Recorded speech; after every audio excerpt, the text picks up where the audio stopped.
Hello, everyone, and welcome to the More Knits podcast. This is a podcast about knitting. My name is Abby. I'm coming to you from the Pacific Northwest of the United States.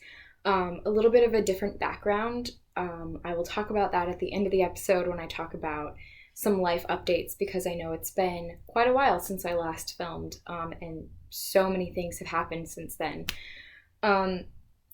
But yeah, new background. This is potentially the permanent new background, so let me know what you think. I'm still in the process of moving stuff around and getting settled fully, but this is my yarn. So I'm happy to finally be a real podcaster filming in front of my yarn. So yeah, it's been a while since I last filmed, and I will talk about why that is. I mean, it's just because I've been busy, but finals just wrapped up. It's the end of the semester. I took today off. It's a Thursday. It's May 9th. And I just took the day off because I really wanted a day to just relax, sort of relax. I mean, I'm using the day to run errands and clean and film this podcast and just do all the things that needed to be done this week. So tomorrow I go back to work, and then the following Monday I began two big projects at work. I work in project management, if you did not know that, and I'm also a full-time student, and I will be starting two intense summer classes. So summer's going to be really busy for me, and I'm just kind of trying to gear up towards that while also winding down from this past semester. So life's been a little bit crazy, but I have been getting in a lot of knitting, actually. I have a lot to show you, and I feel like this episode's going to be forever long, so I may skip a couple of things. I'm not sure exactly what I'll do. I'll just make an executive call once I realize how long I've been rambling and if I need to stop. So anyway, but I've been doing a lot of crafting in general, not just knitting. I have been doing some sewing, which never thought that I would say that, really. I'm not a sewist. But I came across a used sewing machine that it's someone else's sewing machine that I'm using for free, which is amazing. And I was just like, why not? So I've sewed some project bags, which if you follow me on Instagram, you will see, because I've been talking about that on Instagram, which you can find me, by the way, as more.knits on Instagram. And then on Ravelry, you can find me as my name, Abby Moreland. And I think that's about it. Everything that I mentioned will be linked in the description box. I've come up with a new way to do show notes so that it's a lot easier on me. It's way less time intensive to write show notes. And if this podcast is less work for me, I will be able to keep up with it more consistently. So we'll see. I'm just trying to make things a little bit easier on myself, but also keep it so that, it's everything I mention is easily accessible and you can find everything that you need. And, I don't want to put something on the internet that's really difficult to access and to navigate. So everything will be linked down below in the show notes. I link my new show notes, as I was starting to say. I will just link to my Ravelry project page. I figured that was a good way to kind of make sure that all the information is there, because we all use Ravelry. You should have no problem accessing my project pages, and if I don't put the information in the actual description box, all of the yarn and colorways and needles and the pattern and, any sort of modification notes, all of that I document on Ravelry pretty well. I try to keep up with that. So yeah, I think that's everything. And let's get started with some knitting. So I don't technically have any FOs. I know I said I was knitting a lot, and I have been. I've started a million projects, which is not like me, but I have done it. So I don't technically have any FOs. I am putting one thing under the FO segment because I feel like it's a finished object, but it's just not technically finished yet. So I finished the knitting portion of a new sweater, and I blocked it. I just have the seaming to do, which, like, I don't know why. I mean, I started on the seaming. I finished the sweater in about a month. I think it was like exactly a month, which is just like crazy for me. Like, I just blew through this sweater. Before I talk about it, I will tell you what sweater it is. So this is the Cline pullover by Julie Hoover. It's my first pattern written by her, and it was a great pattern. It was really well written. And it is a dolman style stockinette pullover. So it's really simple. It's really like elegant and professional looking, and I figured it would be great for the office, but also it fits my personal style. So I was really excited to knit it. And I also, for some reason, I've like been into the dolman style sleeves. I don't know. I feel like it's just like a really interesting look. I feel like it flatters my figure, and so I wanted to knit it. So I knit this out of Peace Fleece DK in the colorway Sheplova Mushroom, and I actually, I have quite a bit left over, but here's a little skein that I saved for seaming. So that's the colorway. It's really gorgeous, like deep red, but kind of on the orangey side. It's a very warm toned red. So as I mentioned, I have completely finished the knitting. And so it's just all in pieces. So I'm just going to show you the pieces. I feel kind of bad. I really tried to get this sewn together and completed by the time I filmed this podcast, but I realized like that was what was putting me off from filming, was I just wanted to finish this sweater. And it came time to set in the sleeves, and I just have not been in the brain space to do that. Life has just been very crazy, and I just haven't done it. So anyway, I figured you will probably understand. I think we've all been there before. But just to prove to you that I have finished this, I have a sleeve. And of course it has like creases in it and stuff because it's been folded up, but oh well, maybe I'll try to like steam that out. Second sleeve, and you can tell like this is a very wide sleeve cap. So that's the kind of, this is the sleeve shape. They're very like short. I think that they're kind of a quarter length, or three quarters length sleeves. And then I also have the front with a nice little neckline. I say that I'm done with the knitting, but obviously I still have to knit my neckline. So there's that. But I mean, this is a lot of knitting. And I actually did a little bit of sewing. I sewed the shoulder seams. So the back and the front are seamed together just at the shoulders, but at least I got started on it. So I just need to set in this, the sleeves next, and then seam the sides of the sweater and seam the sleeves. So it's really, really close to being done, and then of course pick up the stitches for the neckline and knit the neckline. So very close to being done.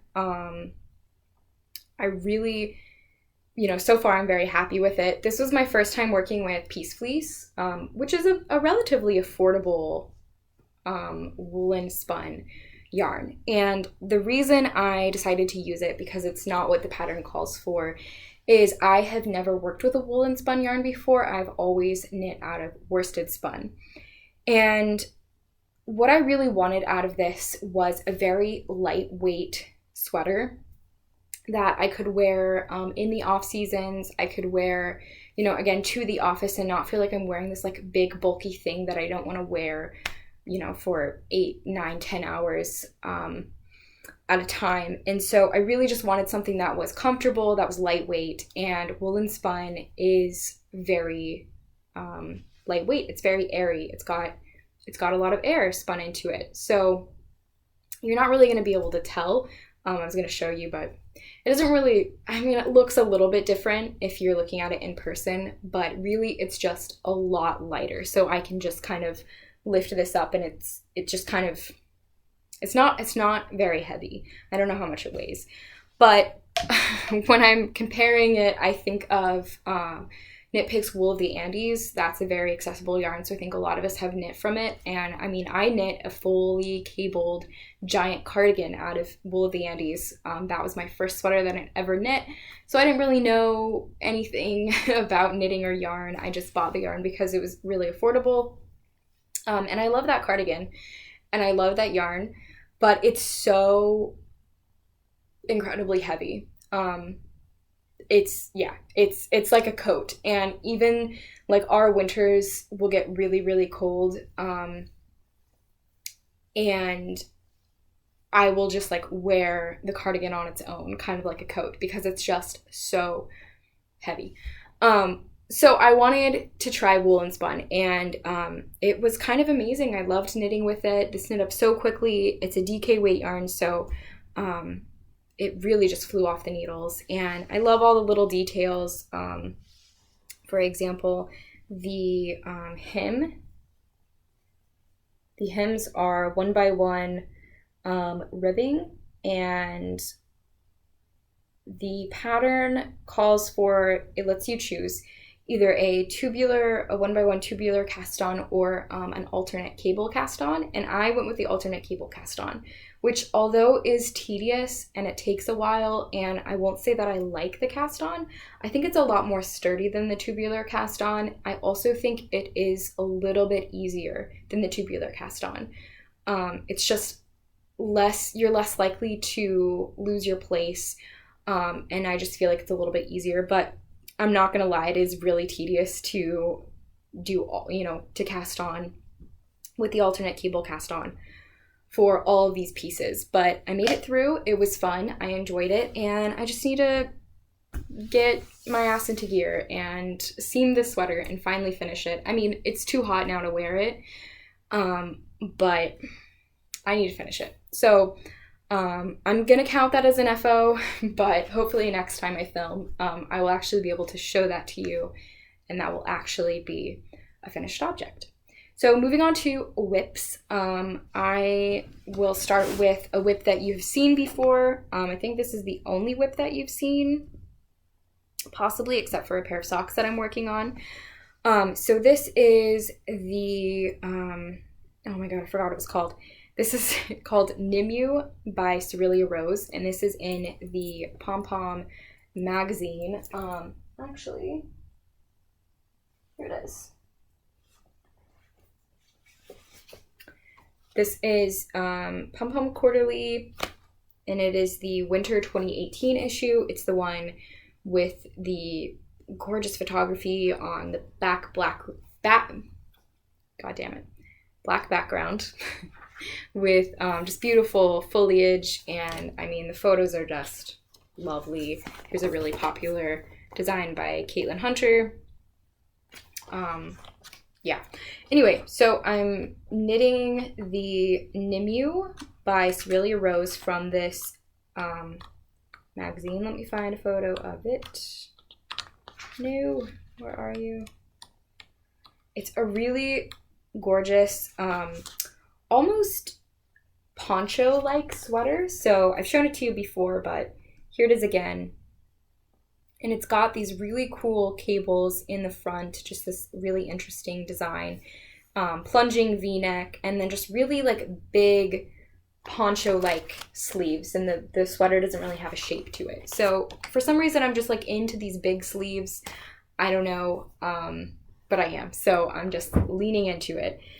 So this is really close to being done, and this is another one of those sweaters that I just need to work on it for like, I don't know, another 5 or 6 hours, and then it's finished. But I just keep starting other things instead.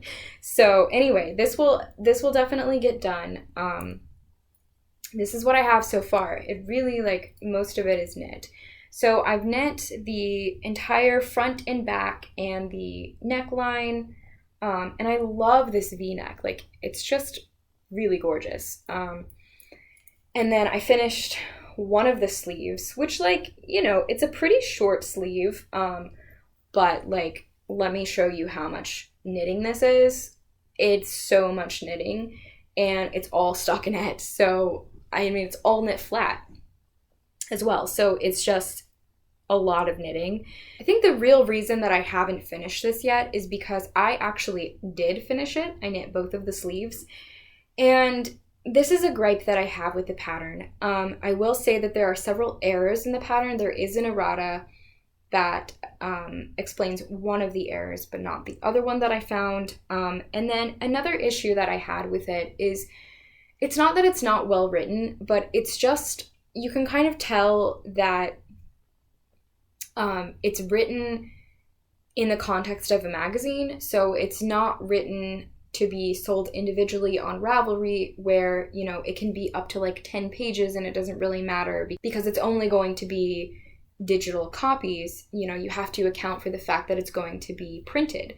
And so they really just like chopped it down, cut stuff out. I mean, if you are a beginner knitter, I don't recommend knitting from a magazine for this reason.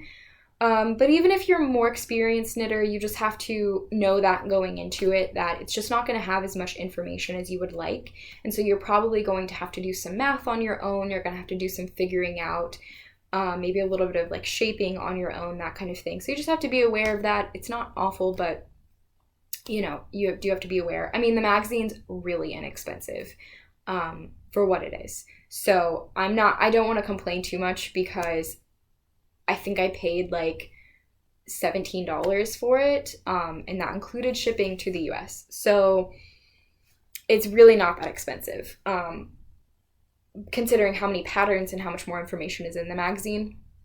Anyway, the reason that I had to reknit the sleeve was because on the sleeves, there's this really interesting garter stitch, like, section, line, I don't know what you call it, but this goes across, oh my god, I'm having issues. This goes across the shoulder. So let me just, oh my god. Here we go. You can see it in this little photo. It just has this like garter stitch tab thing, garter stitch line, garter stitch feature going down the shoulder.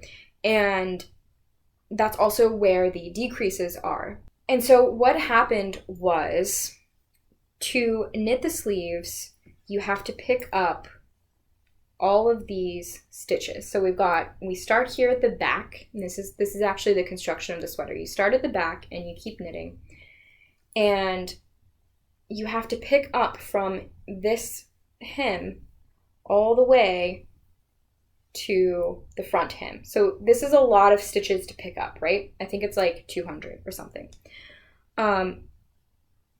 It doesn't tell you a pickup rate or anything to give you something to go off of. So it just says pick up, you know, number of stitches. And that wouldn't be that big of a deal. I mean, I obviously had to figure out my pickup rate on my own. Wouldn't be that big of a deal, except that this garter stitch section needs to be in the middle, because not only, you know, it needs to be in the middle, not only because you want it to fit right along the shoulder, but also because the decreases need to be centered. Otherwise, you're going to get a really skewed sleeve that's not going to fit right. So that's what ended up happening to my first sleeve. I kind of noticed that it wasn't perfectly in the middle and was just like, you know what, I don't care if the garter stitch is like not perfectly on my shoulder, it doesn't matter to me, which is true, but I didn't really account for the fact that the decreases were going to shape the sleeve oddly if the decreases weren't in the middle of the sleeve.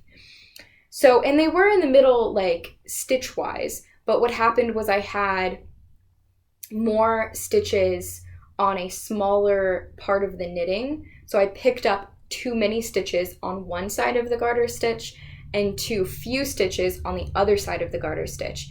Even though, you know, it was still 100 stitches and 100 stitches, the garter stitch just wasn't centered because my pickup rate wasn't correct.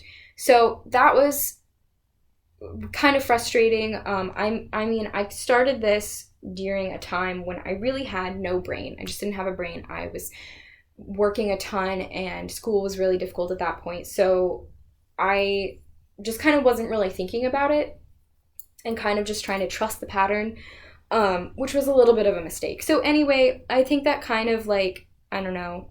I mean, I'm really close with this sleeve. I've knit this much of the sleeve, and I'm about to start rapidly decreasing. So I've been slowly decreasing, and I'm about to start the rapid decreases. So again, I really just need to spend a few hours on this, and I can get it done. But I just kind of, yeah, that kind of took it out of me. Once I realized that, I just like immediately took out the second sleeve the first sleeve that I had messed up on. I just like ripped it out completely and then just put it away and then came back to it and like picked up the stitches. And, you know, I had to do that several times though, for each sleeve, which was really frustrating. So I'm going to be happy to be done with this,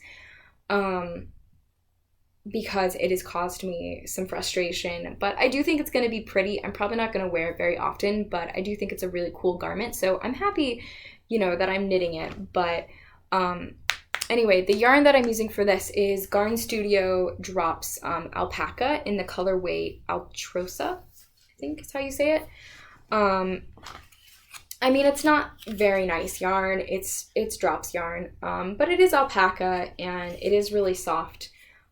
It says it's a DK weight. It's not a DK weight. It's definitely a fingering weight. So just beware in case you think that you're buying DK.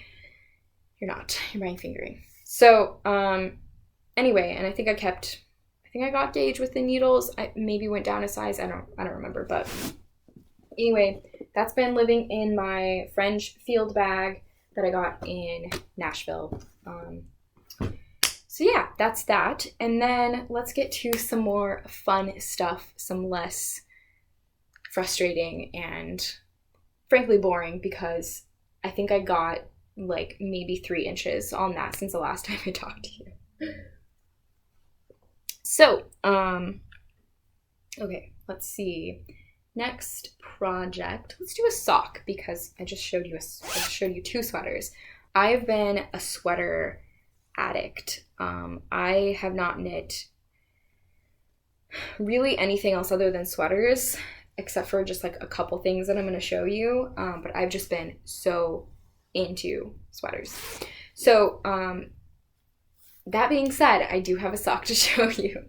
So this is living in a project bag that I made, that I'm really proud of. I think it turned out great. So there's the bag. But I'll talk more about this at the end of the episode, just in case you're not interested in the sewing bit. So in this bag, I am housing the sock project that I think I've shown you this before, and I finished the first one. And these are the socks that I'm knitting out of the yarn that my boyfriend dyed, which is very impressive to me. He was going for black and red stripes, and I mean, look at that. Like, those are definitely stripes, and it does continue into the foot. It gets a little bit, you know, different stripes, but I was really proud of him. So I told him that I would knit him socks out of this yarn, and the kind of tragic thing is that they are a little bit too big. I mean, they fit him perfectly. They fit him perfectly in the length. They're a little bit too wide. These are 72 stitch sock, and I don't know. I guess I just cast on 72 stitches because that's what I've knit for him in the past. But as wool does, you know, they stretch out with wear, and especially socks where you want them to be really tight to your foot, you want to knit them too small so that they will stretch out and fit people's feet. Anyway, he will still love them and wear them to death, and he's okay with it. He'll probably stick to just like wearing them as like house socks and night socks and stuff like that. So for these socks, I decided to try the OMG heel, which is a variation on a short row heel, which you typically want to do if you are knitting striped socks, because if you knit a gusset, you know, if you knit a heel flap, which requires a gusset typically, as you decrease all of the extra stitches that you have to pick up from your heel flap, you are going to interrupt the striping pattern. So what this person has done, who created the OMG heel, which, this is so unprofessional, should have had her name, but I don't know it. Megan Williams. What Megan Williams figured out was how to knit a short heel flap with a short row heel. So you kind of get the best of both worlds. You get a heel flap, you get a little bit of a wider gusset in your sock, which is always an issue for everyone I know, actually. I don't think short row heels fit me very well because they just slip off of my heel. So I need a heel flap. I need that extra width in the gusset, and this was a great heel for that. It was really easy to do. It doesn't interrupt the pattern, and it gives you a little bit of a heel flap. So I definitely recommend it. It's like $5 or something like that on Ravelry. Money well spent. We'll definitely be using that heel again. In fact, I have used it in another pair of striped socks or patterned socks that I was working on. And then I did start the second sock. I'm knitting these on US 1s, by the way, 2.25, which again, I have decided to not knit socks like this anymore. I am knitting socks on 1s now, right? No, this is a 1. I'm knitting socks on 0s now. Okay. Anyway, knitting the second sock. So I've cast that on, I have started knitting, and these are slow going for me. I just kind of pick them up whenever I don't have anything to knit, which right now is not the case. So I will finish these eventually, but I mean, we're going into summer. He can't wear them for a while, so it's okay. It's going to take me a long time to get through these. Oh, my legs are cramping. I don't usually film on the floor, but I wanted to give you my awesome yarn background. So my next project is really fucking exciting. So I decided to knit a colorwork sweater, a colorwork yoke sweater. It's not, the whole thing's not colorwork, which is not that impressive because, I don't know, hundreds of thousands of people, probably more than that, have knit colorwork sweaters. But I thought that I would never knit a colorwork sweater. I've knit a couple of colorwork things and it wasn't for me. I just didn't like it, couldn't get the tension right, couldn't figure it out. Just hated the process. Like, it looked fine in the end for the most part, but just hated every single stitch. I just felt like I was really tense and really stressed out, and it just wasn't enjoyable. And I just, I was like, I can admire it from afar, but I will not knit colorwork. And I decided to try colorwork again, and I actually love it. So in a sudden turn of events, surprisingly, I really enjoy it. So I'm actually done with the colorwork now, and let me show you. So this is the Fern and Feather pattern by Jennifer Steingass. It's a really popular pattern, so I'm sure, every single podcaster you watch has knit this sweater. But I decided it was a really, interesting looking, but also really relatively simple in terms of the color work. It's not a full color work bodied sweater. There's no shaping in the color work. Like, it's just really simple, and it was so much fun. And I feel like it doesn't look that bad. It does look a little bit lumpy. But I actually think that has to do more with the yarn. And I know that this yarn will block out to look really nicely because I blocked part of the yoke already. I took it off my needles and put it on a piece of just scrap yarn and blocked it to make sure that my gauge was right and to make sure that the color work was looking fine. So I think it's gonna look great. And I just split for the sleeves, and I'm knitting, and I just finished knitting the short row shaping. So now I'm just going to do some waist shaping and basically just finish the body and then knit the sleeves, and then it's a sweater. I'm talking like it's almost done. It's like not even close. But it was really fun to knit the color work, and I think I'm a convert now. I think I just figured out how to do it in a much less stressful way. I figured out a really easy way to carry my float, so that doesn't bother me. Yeah, I think I'm much more, I mean, I'm more of an experienced knitter now. I tried color work like 2 years ago. And like at that point, knitting still stressed me out. So, you know, of course, color work is not going to be relaxing at that stage. But anyway, the yarn I'm using is Istex Lettlopi yarn. This is another very popular yarn. It is Icelandic wool, and it's also very affordable. It's about $5 per skein, and I think I bought like 8 skeins for this sweater. So it's very affordable. I bought it off of Webs when they were having a sale. So again, very affordable. And I'm knitting this out of the colorway Black Heather, and then my contrasting color was just white. And I'm done with this color, so I'll just be knitting in the black for now. And I really like my color choice. I'm really happy with the black and the white. I think it's just really cool looking. It's very classic, not really classic like Icelandic color work, but just like classic looking in the fact that it's, you know, simple. Yeah, I'm so happy about this. I'm so excited for it. I am a little bit nervous about the wool because even though it does expand a little bit and it does get a little bit softer with blocking, you know, this piece that I blocked up here, it's still a little bit scratchy. And I don't usually have an issue with wool. I don't have any sort of wool allergies. I don't usually find it to be scratchy when other people find it to be scratchy. But I'm just kind of imagining myself wearing this, and I already feel itchy. So I'm definitely going to wear a shirt underneath it. I'm not sure that I could wear a long sleeve shirt underneath it just because I think I would get so hot as soon as I walked into a building.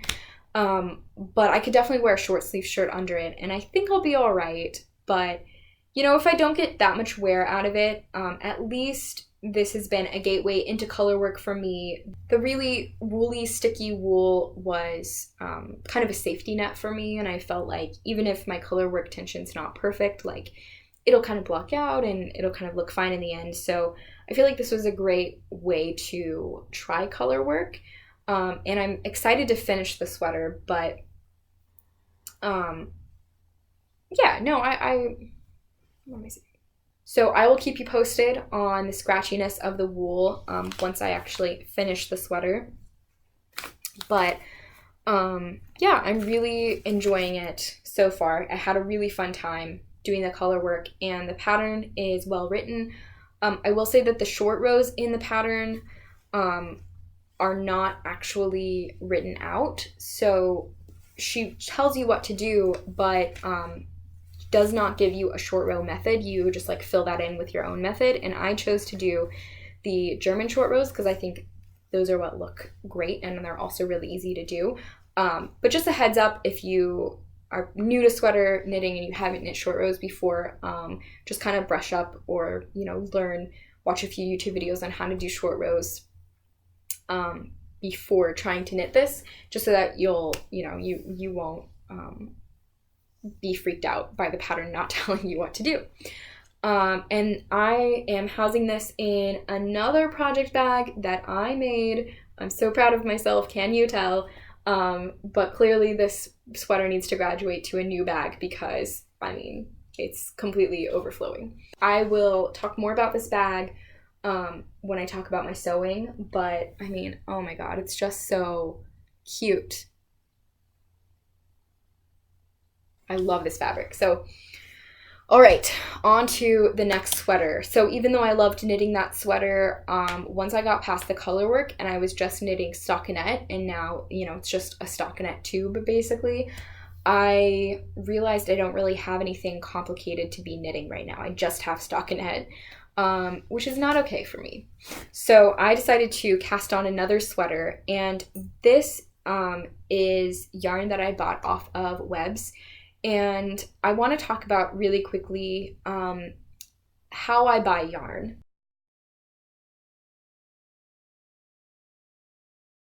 Okay, had to take a quick coffee break. I got some cold brew. I went on a huge tangent about discount yarn. So I'm gonna get back on track. I'm gonna show you the sweater that I'm knitting. So this sweater is living in my bag from Leanie at Beach Dreams Bags, and I bought this so long ago, but it's such a lovely bag. I use it all the time. So in this bag is my, did I forget the name? Daffodil. Daffodil by Marie Wallin. That's the sweater I'm knitting. And I really just started this, but I'm so in love with it. It's so much fun to knit. It has cables, it has lace, it's knit out of beautiful yarn. And I also want to point out and celebrate, because this is the first time since I have been knitting. I've been knitting for like 10 years. This is the first time that I've ever used the yarn that the pattern called for. And it doesn't really change that much, but I just have never done it before. So I'm really excited to now be using the yarn that the pattern called for. Yay. So anyway, this is Rowan felted tweed in the colorway clay, and it's such a gorgeous color. I mean, it's this really light, it's kind of silvery gray. There we go. With like flecks of black and like a cobalt blue. And I actually didn't know about the blue. Okay, Rowan felted tweed is a gorgeous yarn, and I like Rowan as a company. But I looked at like 4 different retailers, and they all had different pictures for the yarn. Like the colorways all looked different. So clay on webs looked like dark gray. And then on another website, it was like cream. And this is when it came, like, this is how it came to me, like a light silver. And I was expecting it to be like a light silvery gray. I just went with one website's photos and was like, all right, I'm just going to order clay and see how it goes. I like went on Ravelry like a million times and looked at the colorways, looked at people's projects. And I was just trying to get like, you know, trying to look at all these different photographs and all these different lighting to just try to get an average of what the actual color was, because I swear it was like 4 separate colors. And it wasn't just like dark gray and light gray. It was like, there was like a cream, there was like a camel. I mean, so many different colors for this one colorway. I was so confused. But I'm really happy with the colorway that I ended up getting, which is great because it was back ordered and took a while to get to me.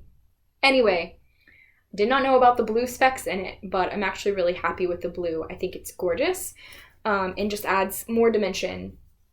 And of course, it's called Rowan felted tweed, so it's very tweedy, and I like that it's like a blue and black tweed. But here's what I have so far. I've started the front panel, and I mean, it's just, you know, going to be flat knitting, but like it's really interesting knitting. It's got cables and like some twisted stitches and ribbing, and it's just, you know, a repeated motif, but it's so pretty. I love it so much. I'm having so much fun knitting it. And it's definitely one of those patterns that you have to, you know, pay attention to the chart, and you really have to like know what you're doing and pay attention and stuff. So I think it's going to take me a while. It's fingering weight yarn. I'm knitting this on US 3 needles. So it's going to take me a while to knit this sweater, but I just think it's going to be one of those perfect projects to pick up whenever I really want to pay attention to what I'm knitting. So yeah, I'm really enjoying this so far. I think that's all I have to say. I haven't printed out my chart yet because I don't have a printer, and I keep forgetting when I go to school to print it out. And it's really difficult because it's just this long ass chart, and there aren't really any numbers. At least not every single row is numbered.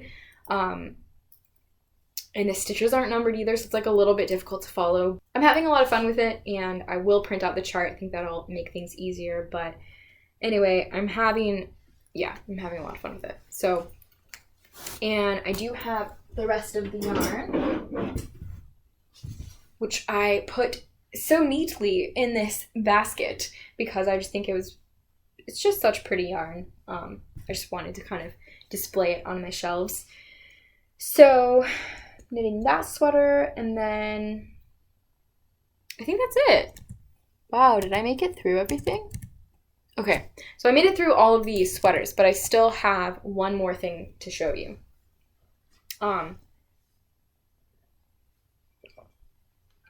So, okay,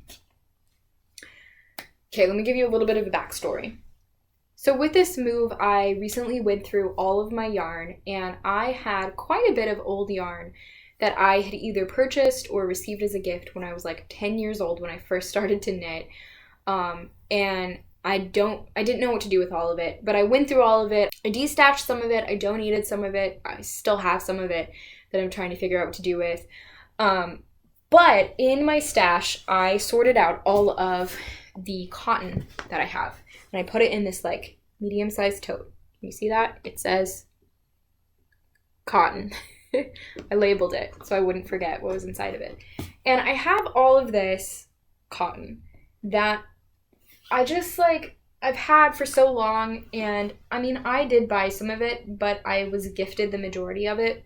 And it ranges from like Hobby Lobby, I love this cotton, to there's like a little bit of Knit Picks Dishy that I was gifted. I don't think no, this is not Knit Picks Dishy. This is Knit Picks Cotton, which I don't think they sell anymore. And it's just a cotton stash that I don't want because I don't really knit with cotton. If I do, I don't knit with like peaches and cream cotton, right? Like I'm not gonna knit a sweater out of that.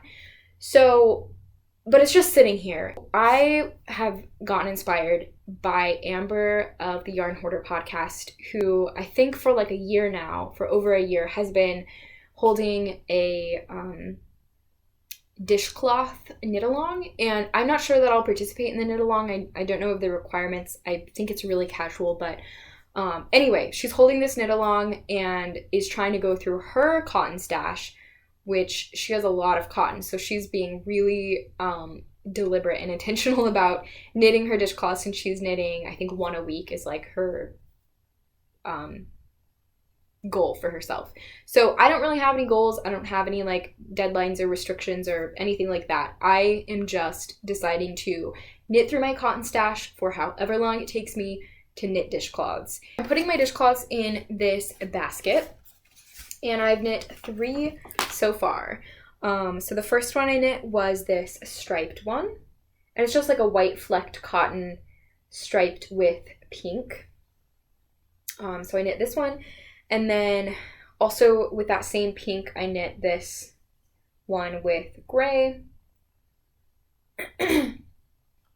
And I'm just trying to use up the scraps that I have so that eventually I can get down to just having like full skeins and see where I'm at, see how many dishcloths I've knit, see how I'm feeling about the whole process. So I knit these 2, and then I also knit this one. And again, this was just using up scraps, so it's a little bit weird. Like, I don't know, I'm not gonna say that these are like the prettiest dishcloths I've ever seen. But I mean, they're finished. The ends are woven in on all of them. I'm gonna try to keep up with that, just so, because I mean, if I have like 500 dishcloths and I have 2 or more ends to weave in on all of them, like it's just never going to happen. So I'm trying to weave in the ends as I go along. So there's this striped one. So I've made 3 so far. I'm kind of proud of myself. And again, I'm just trying to go up, like, I'm just trying to go through and like find, you know, all the little skeins that I have, just like little bits to kind of use that up. So hopefully it'll feel like I'm using up a lot of cotton, and I'll be able to keep up momentum. So I'm not sure what I'll do. I'll probably end up gifting a lot of these, but I mean, I'll also use them myself. But I don't know. I feel like they make pretty good gifts. So, and then the other one I started, it's just a little triangle, little corner, but I bought specific needles for my dishcloths so that I can just leave it in this basket and I can always have needles free, and like I'm just trying to make it as easy on myself as possible to knit these dishcloths. So yeah, it's another one I started with just like some leftover blue cotton that I didn't even buy. I was gifted that.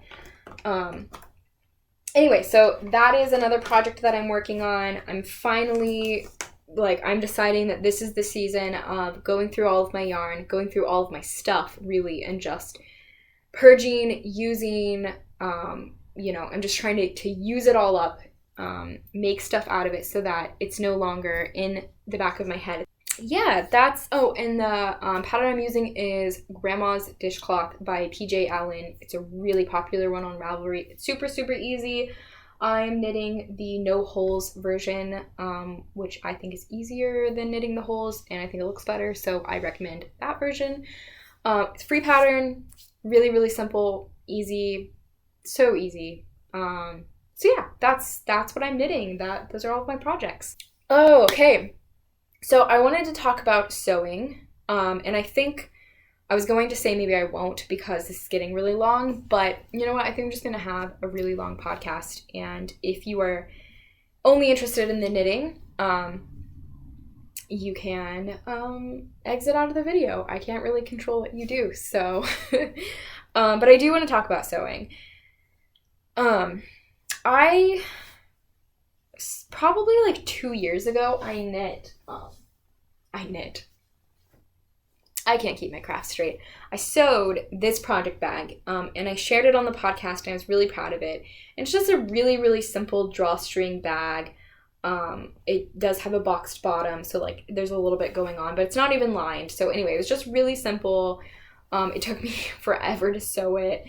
Anyway, that's what started off this desire to sew project bags. So I went to Joann's, I bought fabric, I bought interfacing, zippers, everything I needed, thread.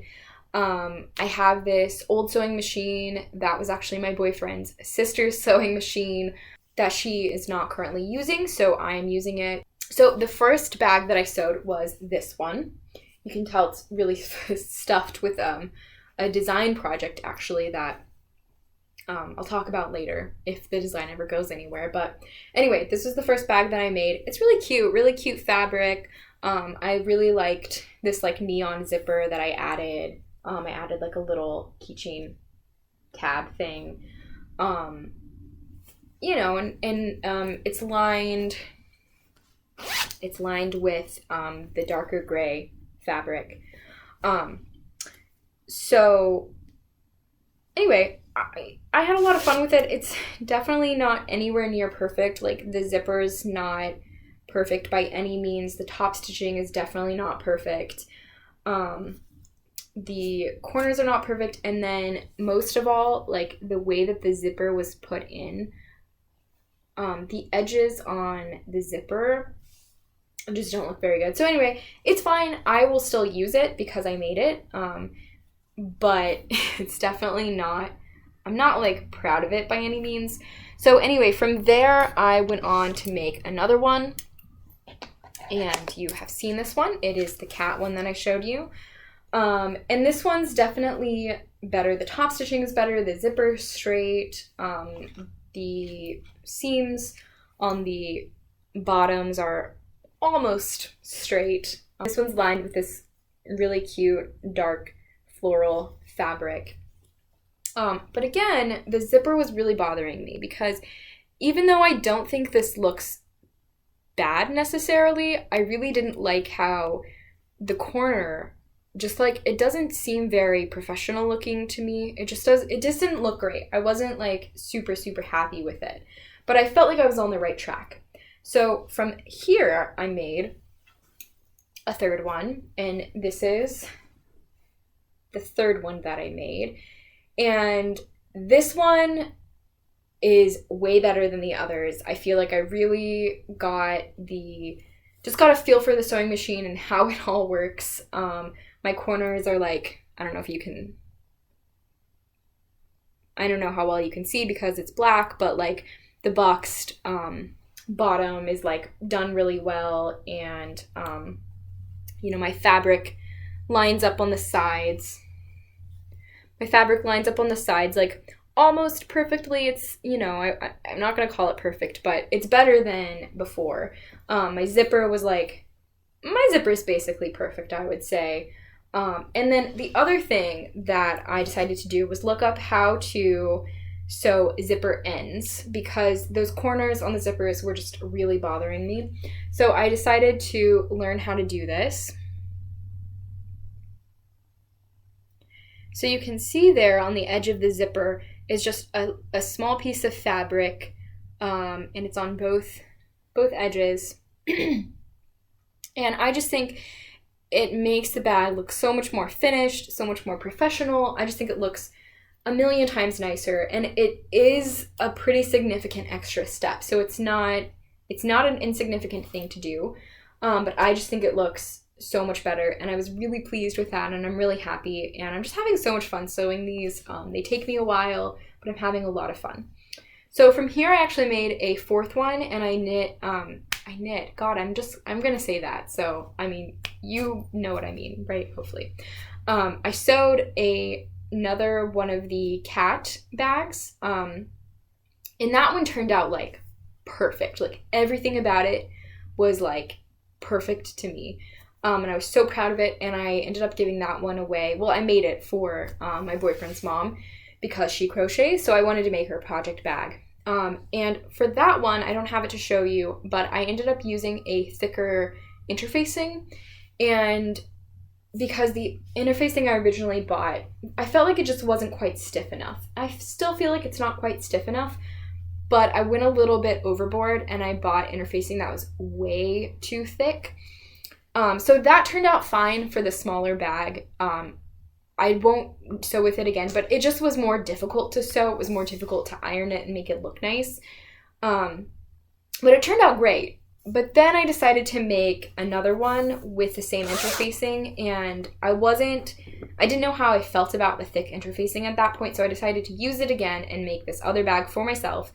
And I made a giant ass bag out of this really cute succulent fabric that I found at Joann's. And I really like this. You know, I think it turned out fine. But I think the interfacing is it's way too rigid to the point that it became really difficult to sew a bag at this scale. And you know, I feel like I've gotten the hang of every little element, like the seams line up on the boxed bottom. But as you can tell, it looks very wrinkly on the bottom especially. There were just some things that I feel like I can't iron out because it's just like the interfacing is just way too thick. So I will definitely use this. I mean, it's a great bag for sweaters. I will definitely use it. I'm just practicing. I'm just having fun. You know, I'm learning from my mistakes. I'm learning like, oh, okay, that interfacing was a little bit too thick. So I want to try to find a happy medium between the two that I bought. So I'm going to go back to Joann's. I have some more fabric, and I'm just having a lot of fun.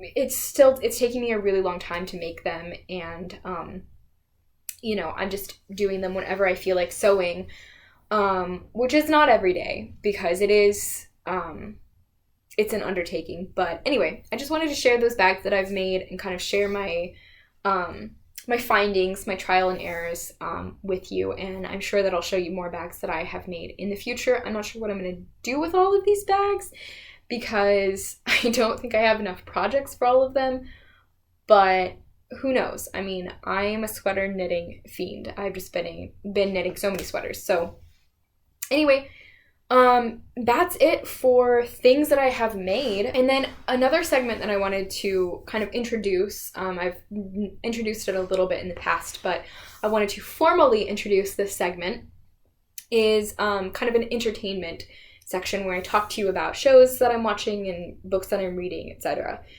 So this probably won't be a regular segment because, I mean, it's been so long since I last talked to you that I feel like I have enough to talk to you about, but I might not always have new things to talk to you about, so just be warned.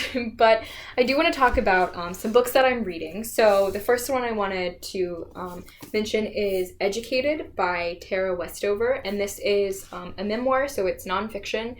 It is about a girl who grew up in a survivalist family in a very rural area. She never went to school. She was like kind of homeschooled, but not really.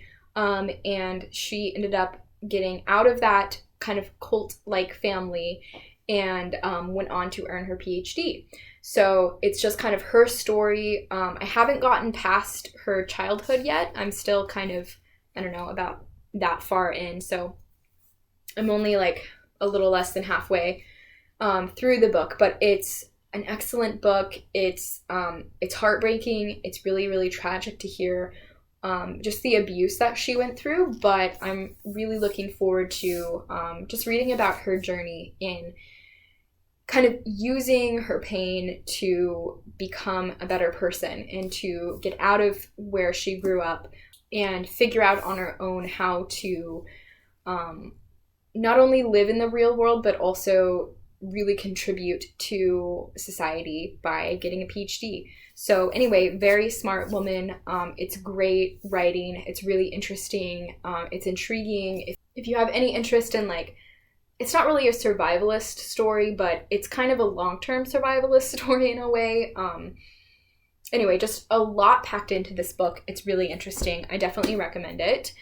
It was #1 New York Times bestseller, so you've probably heard of it, but I just wanted to mention it. It came out, I think, in 2017, and I'm slowly reading it. I'm a pretty slow reader because I read a lot for school. I'm an English major, so I read a lot for school, and I don't always have just like the mental capacity to read when I'm at home, but when I do, I really enjoy reading. The next book that I want to mention is called Housekeeping by Marilynne Robinson, and this is actually a book that I read for school. So it's really hard to sum up the plot of this book because it has very little plot, but if I were to try to explain it, I would say it's about two girls who are in a family that has kind of been torn apart, and their aunt comes to visit them and kind of takes over parenting them from their grandmother. And their aunt is a very interesting person. She was previously homeless, and it's kind of about them struggling to accept their aunt and who she is, and how the small town reacts to it and everything like that. But really the reason to read this book, because I don't know that I would read it if I didn't have to read the whole thing for school.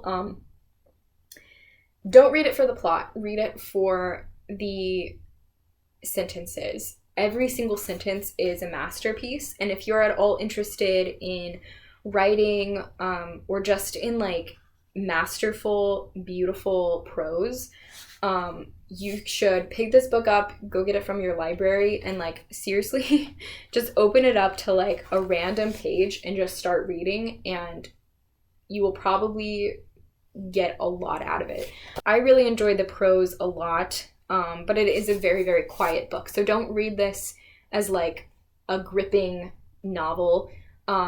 It's not. It is still really interesting, though. I do recommend reading the whole thing, but I just wanted to throw that out there because I feel like it's not really a type of book that people recommend. It's kind of one of those books where you either really enjoy it for the prose or you absolutely hate it because you feel like it doesn't have a plot. So not for everyone, but if you do like writing, you like reading beautiful prose, I think you can learn a lot from reading prose like that. So if you are a writer, I recommend just checking it out from your library or buying it and putting it on your shelf and coming back to it whenever you feel stuck while you're writing your prose to just kind of get some inspiration. Her metaphors are amazing, and just the way that she views the world and the way that she understands what she's writing about allows her to create the most amazing, most unique metaphors that I have ever read. So anyway, that's it for books. I don't read very quickly again, so probably won't have books for you every podcast, but I do like television. So I wanted to mention a couple of shows that I've been reading. Good golly. Talking is hard. Shows that I've been watching. I watched Schitt's Creek on Netflix. I'm very late to the game, but it was so good. It was so good. So definitely watch it. The first season is kind of like most shows, a little bit more difficult to get into. Definitely push forward if you're like, 50% on board with season 1. You'll probably enjoy the hell out of it. So definitely watch that show if you haven't. So good. And then I also watched Dead to Me recently. It's a new Netflix series. That was also amazing. Probably won't rewatch it because I feel like at times it was a little bit cliche. It was a little bit like feel good TV, even though it's actually about grief and kind of overcoming loss in a way. But anyway, it's really, really good. It's a dark comedy, so there's that. But it's not like anything that you won't be able to handle by any means. So anyway, if you're interested in that, check it out. I was slightly skeptical, but Fresh Air recommended it, so I decided to try it out, and I binged it in like 3 days. Anyway, really good show. And then the last one I wanted to mention is Killing Eve on Hulu, which again, I'm late to the game, but it was so good. It stars Sandra Oh, and she's amazing, and it's just a really interesting series. I'm so sad that it's going to be a while before the second season is on Hulu. But anyway, it's really, really good. If I'm like the 10th person to recommend it to you, which I probably am, just take it as a sign to watch it if the plot intrigues you. The plot is about a spy who's investigating a serial killer who is a very intriguing serial killer and has kind of multifaceted reasons for why she does what she does. And anyway, they kind of get into each other's heads, and it becomes this whole kind of cat and mouse show. But it's done, I think, pretty intelligently, pretty cleverly. The writing's really good. So anyway, watch it if you're interested. Those are my recommendations. So yeah, quickly I want to recap kind of where I've been, what I've been doing, what I've been up to. I have been up to a shit ton. Like I mentioned in the beginning, we are finishing up finals, so that happened. I'm gearing up for summer classes and work projects and just so much.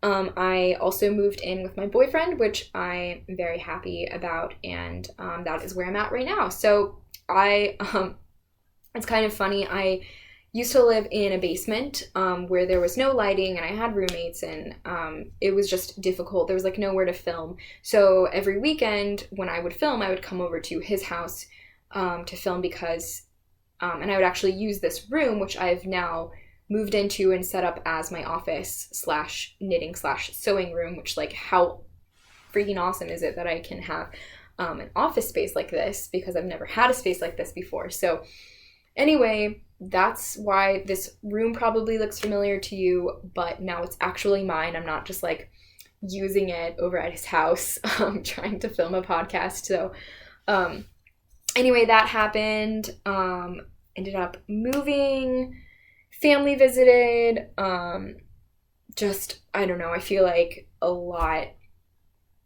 I just feel like my life's been very kind of scattered and busy.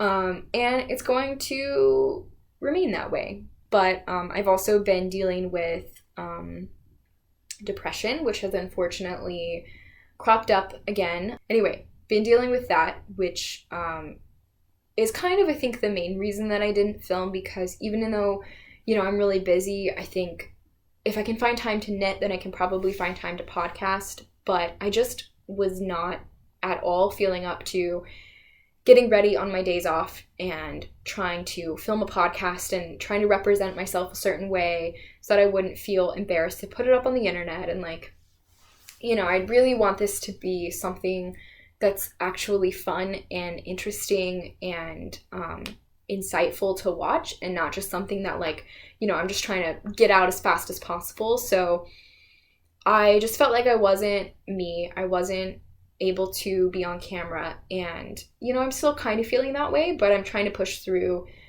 because I've come out of it enough to realize that at this point I just need to keep pushing through. I've kind of had my time to, you know, I've taken my time for me to just kind of try to come out of it. So sharing what I'm creating with other people is a really helpful way for me to feel accomplished and feel like I want to try new things. And yeah, so anyway, I think that's it for me. Hopefully I will see you again soon, and I hope that you have a great weekend, and I'll see you next time.